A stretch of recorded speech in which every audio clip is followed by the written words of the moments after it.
Earlier, I spoke to the president of Georgia, Salome Zorabishvili, and I began by asking her why she said she'll veto the law.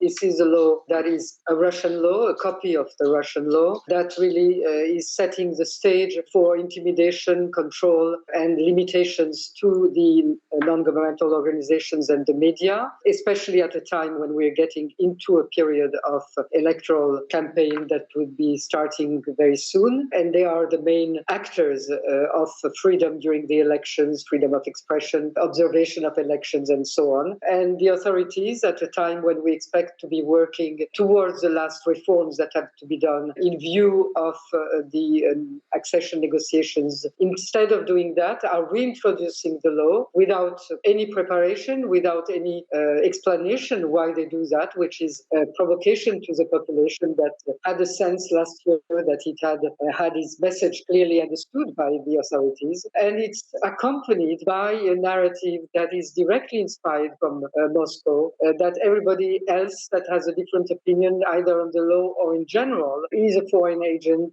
is financed from outside, is there to prepare a second front in Georgia against Russia, is here to subvert society or to overthrow the government. We have all these very big conspiracy theories that are accompanying and are expressed at the very highest level of the ruling party by the honorary president, Mr. Ivanishvili, and then repeated. The vertical of power is working very intensively, and exactly the same message is repeated by everyone. So we have the president of the parliament 2 days ago blasting the foreign affairs ministers, the European foreign affairs ministers, 4 of them, that were visiting Georgia, and were very naturally saluting the demonstrators because they are just expressing their pro-European voice and their defense of our European future. Do you believe that the actors who have brought this law and who have taken it with a fairly significant majority through the Georgian parliament,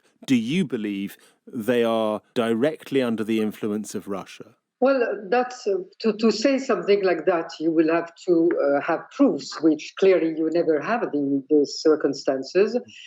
Facts that we have are the facts that this is a copy, that the terminology is the same, that the conspiracy theories that they are promoting these days is the same, that they are every day almost being complimented by the Kremlin spokesmen or spokeswomen more generally, saying that they are holding the right discourse and that they have to be supported. All of that is very concerning and points to some degree, at least, of close links with Moscow. But that's all that one can say when you have no proof, and especially when you're the president of the country.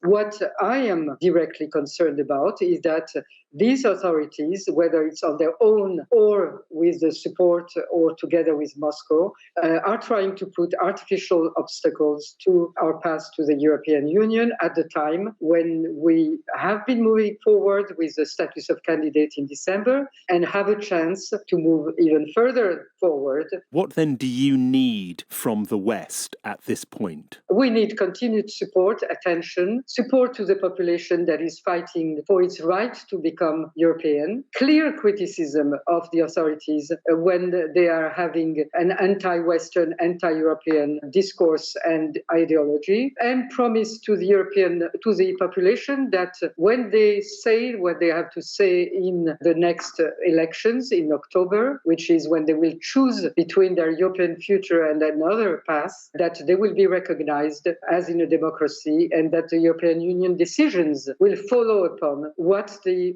Georgian population will decide in the election. May I ask you, whilst I have you here, about Mikhail Saakashvili, the former Georgian leader, who is now very unwell, and whose supporters say he has been poisoned. Is there anything that you can do for him? He's not poisoned. He's not unwell. He's back into the politics from his clinic, where he's done very well. And you cannot ask, because I've answered on that question as many times as I've had the necessity to do so. So that's the end of this story. May I ask you then about your role? You lead a famously divided nation, one where politics is very argumentative and has been for decades, if not centuries. Is part of your job to pull? Georgia is a place where arguments are played out quite vigorously in public, and now Yes, is a but democracy not only where in Georgia, as you know, the arguments are played in public very vividly in almost all democratic countries.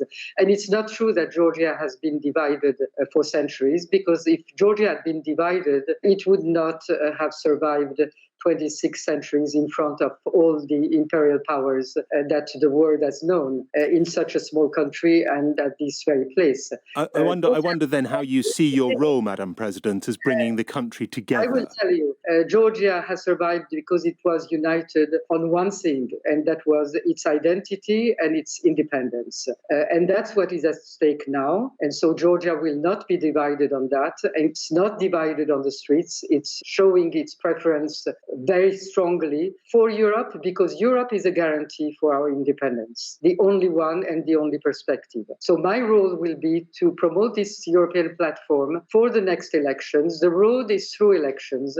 It's not through division. It's through a democratic process that is the European process. And we have a type of referendum elections next October, 26th of October. Let's meet then. That was the president of Georgia, Salome Zurabishvili.